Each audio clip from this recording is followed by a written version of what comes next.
तो ईमानदार है ना, क्यों नहीं सीबीआई की जांच करिए, जगनमोहन रेड्डी को उठा के लाइए, नवीन पटनायक को उठा के लाइए, तमाम लोग उठा के लाइए और दूध का दूध पानी पानी, लेकिन नहीं करेंगे। प्रक्रिया है आशुतोष जी ने, मैं अभिभूत हो गया, क्या बुद्धिजीवी हैं साहब।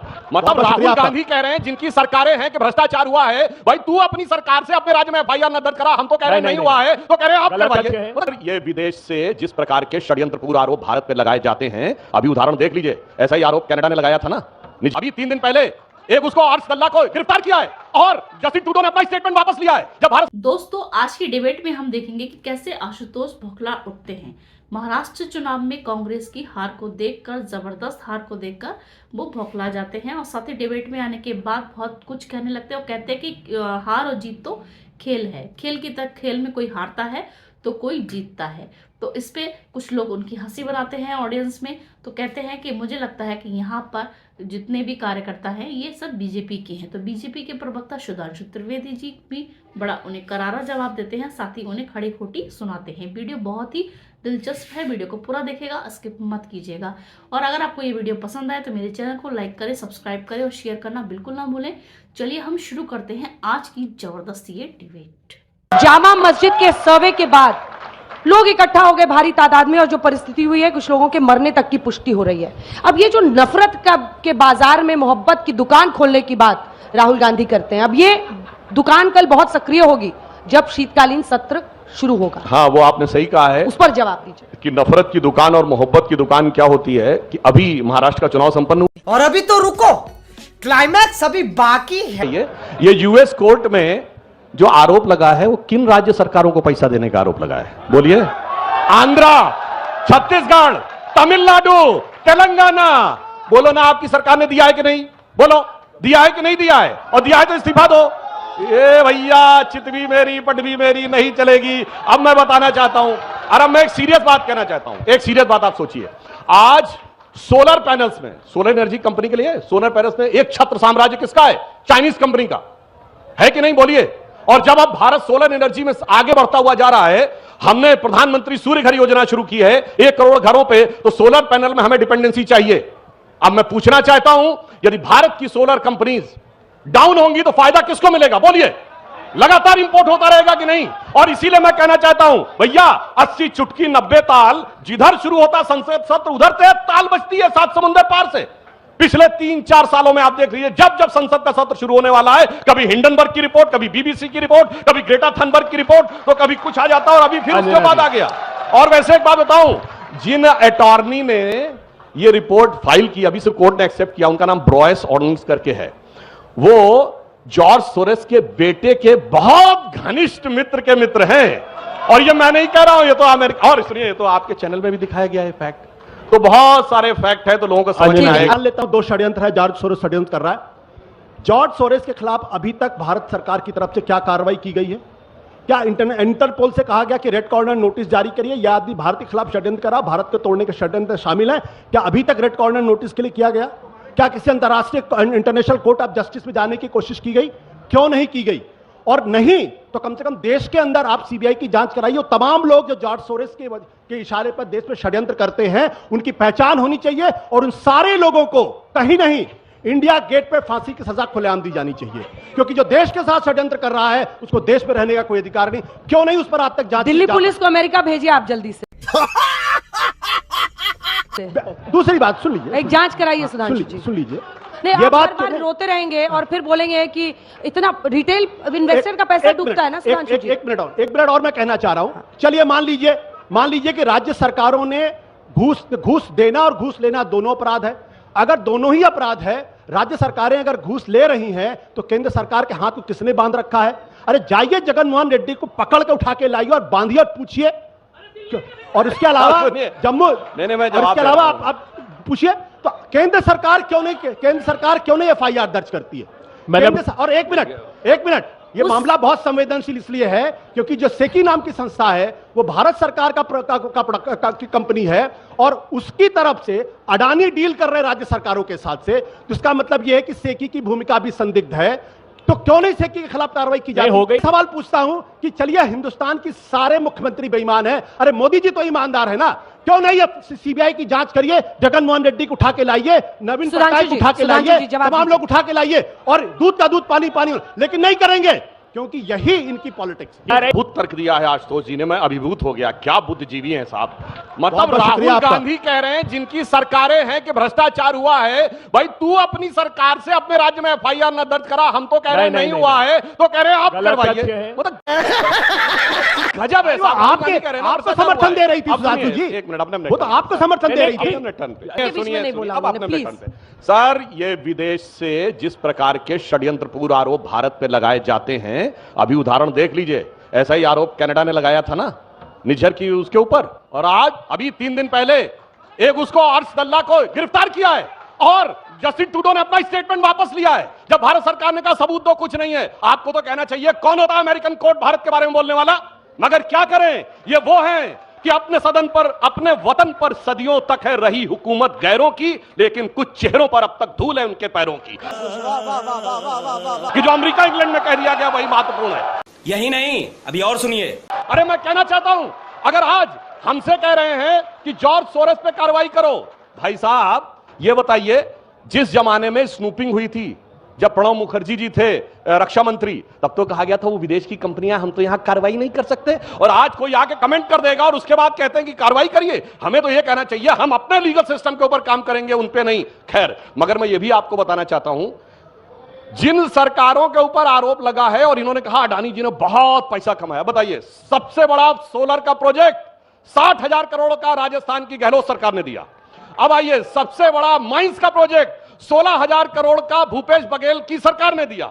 सबसे बड़ा पोर्ट्स का प्रोजेक्ट केरल की सरकार ने दिया। अरे बाप रे, ये तो धोती खोल रहा है। और अभी अभी तेलंगाना की सरकार ने एग्रीमेंट किया है, और ममता बनर्जी जी ने भी किया है। मैं पूछना चाहता हूं मेरे भाई, ये कहानी क्या है? दिल्ली में बैठ के अडानी अडानी चिल्लाना है, फिर जयपुर में, हैदराबाद में और रायपुर में खटाखट खटाखट खटाखट इन्वेस्ट अंदर लेना है। ये मेरी समझ से बाहर है मेरे भाई।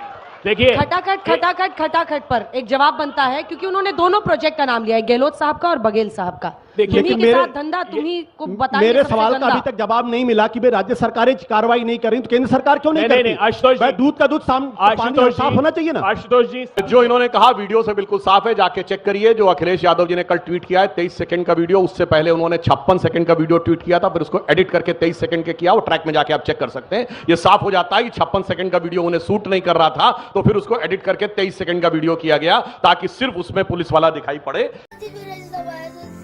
इसलिए मैं कहना चाहता हूं, बिल्कुल इन्होंने बात सही कही। एक दौर था जब चुनाव आयोग नियंत्रित नहीं करता था, आज से 20-25 साल पहले, जब घनघोर चुनावी हिंसा होती थी उत्तर प्रदेश और बिहार में, तब तक हमेशा यही लोग जीतते थे।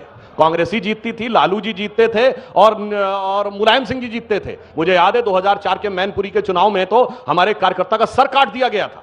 मगर जब से, इवन याद करिए, ये वोटर आईडी कार्ड कब आए, आपकी जनरेशन को नहीं याद होगा, 1993 में आए। उसके बाद से कांग्रेस कभी स्पष्ट बहुमत नहीं मिला है। जब से सीसीटीवी फुटेज आए तब से स्पष्ट बहुमत की दरकार खत्म हो गई है। जो जो चुनावी प्रक्रिया ट्रांसपेरेंट है, जब से लोग हाथ में मोबाइल आए, दिखाइए ना, लोगों ने मोबाइल नहीं बनाए थे क्या? दिखाइए वीडियो कहां बनाया है। इसलिए मैं कहना चाहता हूं, हकीकत यह है कि जनता की जागरूकता के आगे आपकी कुटिलता दम तोड़ती जा रही है। मगर क्या करें, सपा के लिए एक लाइन कहना चाहूंगा कि आज उनके दिल के दर्द को हम समझ सकते हैं कि टूटे हुए ख्वाबों ने ये हमको सिखाया है, दिल ने जिसे पाया था आंखों ने गंवाया है। जी, आज देश के सबसे ज्यादा सांसद जिस राज्य से आते हैं, उस राज्य में कांग्रेस पार्टी को अखिलेश यादव को डिफेंड करना पड़ता है। प्रधानमंत्री ने बीते दिन कहा कि कांग्रेस पार्टी का अस्तित्व जबकि अखिलेश यादव ने एक सीट नहीं दी। ये देखिए, आज जीतेंगे, कल जीतेंगे, परसों जीतेंगे, रोज हारते हैं।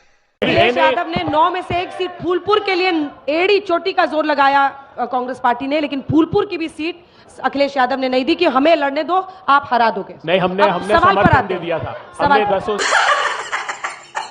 सारी सीट पर समर्थन।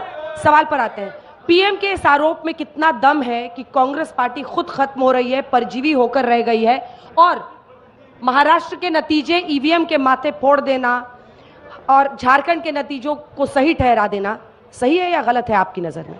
मुझे लगता है कि 1952 से लेकर अगर 1984 तक के भारतीय जनता पार्टी और जनसंघ के प्रदर्शन को देख लीजिए, इन सारे चुनावों में बीजेपी को, जनसंघ को, सारी सीटों को मिला दीजिए तो भी 80 सीटें नहीं होती।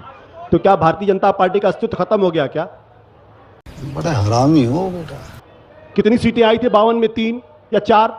और मैं तो कह रहा हूं 84 तक सारी सीटें 52 से लेकर जो है 80 भी नहीं होती थी।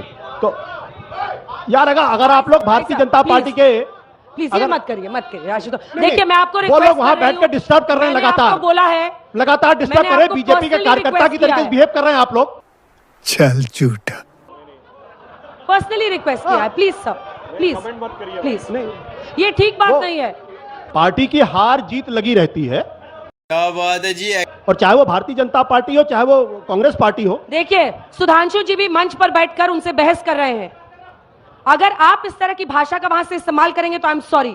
देश के प्रधानमंत्री भारतीय जनता पार्टी के नेता हैं, वो जाहिर सी बात है हमेशा विपक्ष पर हमले करेंगे, और ये उनका अधिकार भी, लोकतांत्रिक अधिकार भी है। लेकिन यह कह देना कि कोई राजनीतिक पार्टी पूरी तरीके से खत्म हो जाएगी, ये मुझे लगता है कि एक राजनीतिक पार्टी को तो शोभा देता है, लेकिन एक पत्रकार के लिए और एक राजनीतिक विश्लेषक के लिए यह शोभा नहीं देता है। मेरा स्पष्ट तौर पर मानना, आज भी कांग्रेस पार्टी इस देश के अंदर 20% वोट, बल्कि 21% वोट की पार्टी है, और 100 सांसद उसके पास हैं। 3 राज्यों में उसकी सरकार है, कम से कम 3 दूसरे राज्यों में वो दूसरे पार्टियों के साथ साझा सरकारों में है। तो उसके अस्तित्व पर सवाल प्रधानमंत्री जी खड़ा कर सकते हैं, सुधांशु जी खड़ा कर सकते हैं, लेकिन हमको और आपको तो उसका एक निष्पक्ष तरीके से एक आकलन करना चाहिए। और मेरे ख्याल से कांग्रेस पार्टी आज भी देश की सबसे जिस तरह से आपने बीजेपी का आकलन किया या संघ का आकलन किया, वैसे क्या आज कांग्रेस के कमजोर होने का आकलन नहीं करना चाहिए? बिल्कुल करना चाहिए। अगर कांग्रेस पार्टी गजब बेइज्जती है।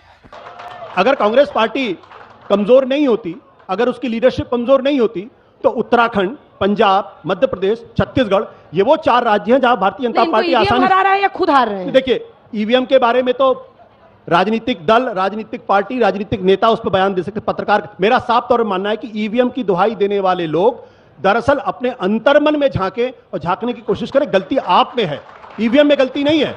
या तो आपके पास सबूत है तब तो आप सामने आइए, कहिए कि ईवीएम में प्रॉब्लम है। अगर आपके पास सबूत नहीं है तो फिर यह बहाना मत करिए, क्योंकि जब आप ईवीएम का सहारा लेंगे तो अगला चुनाव आप कैसे लड़ेंगे? अब तो बड़ाई कर रहे हैं आपकी। अरे ये जो बीजेपी के समर्थक है, ये तो मुद्दे लगा साला। उनको सबसे ज्यादा गुस्सा यही आता है। देखिए ये आपने जो कहा आशुतोष जी, चूंकि आप मेरे मेहमान हैं, लेकिन मैं कह रही हूं आपको, हम लोग भी देश में चुनाव में 100 सीटों पर मैंने ट्रैवल किया, अभी 30 सीटों पर महाराष्ट्र में। अगर ये आप कहेंगे कि जितने समर्थक है ये बीजेपी वाले बैठे हुए हैं, तो ये व्यू पॉइंट सही नहीं है, क्योंकि अलग अलग जगहों पर हम जाते हैं, हमने देखा है कई ऐसे लोग आपको मिलते हैं जो बहुत पैशनेट हैं बीजेपी की आइडियोलॉजी को लेकर।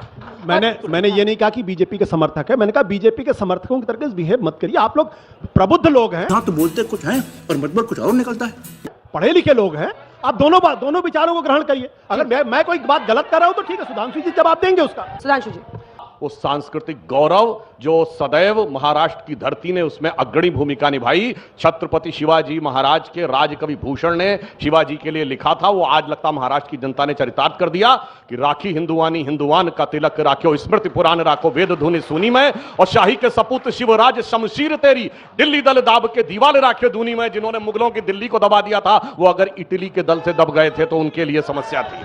और तो दोस्तों कैसी लगी आपको आज की वीडियो? देखा आपने यहाँ पे सुधांशु त्रिवेदी ने किस तरीके से आशुतोष को बिल्कुल बुरी तरीके से लताड़ते हुए समझाने का प्रयास किया है। आपकी क्या राय है इस बारे में? आप कमेंट सेक्शन में हमेशा की तरह रख सकते हैं। इसी तरीके की वीडियो के साथ हम जल्द मिलेंगे, तब तक कमेंट्स में लिखना ना भूलें। जय हिंद।